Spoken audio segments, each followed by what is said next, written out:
ಏನು ಸಮಸ್ಯೆ ಬಗೆಹರಿಸಿದೆ ಅಂತ ಹೇಳಿದ್ದೇವೆ. ಅವ್ರಿಗೆ ಅರ್ಥ ಆಗಿದೆ. ಹಾಗಾಗಿ ನಾವು ಕೂಡ ಕ್ರಿಮಿನಲ್ ಅವಾರ್ಡ್ ವಿಚಾರದಲ್ಲಿ, ಮೇಕೆದಾಟು ವಿಚಾರದಲ್ಲಿ, ಎತ್ತಿನೊಡೆ ವಿಚಾರದಲ್ಲಿ ಮತ್ತು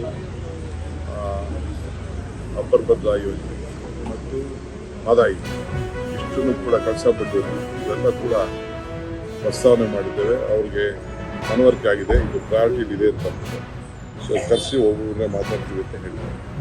ನಾವು ಎಷ್ಟು ಖರ್ಚು ಮಾಡಿದ್ವಿ, ಇನ್ನು ಎಷ್ಟು ಅವ್ರು ಕೊಡಬೇಕು ಅಂತ ನಮಗೆ ಮೊದಲೆಲ್ಲ ಅಪ್ರೂವ್ ಆಗಿದೆ ಸ್ಟೇಜ್ ಬೈ ಸ್ಟೇಜು. ಈಗ ನಾವು ಆಲ್ಟರ್ನೇಟಿವ್ ಲ್ಯಾಂಡ್ ಕೊಟ್ಟಿದ್ದೀವಿ.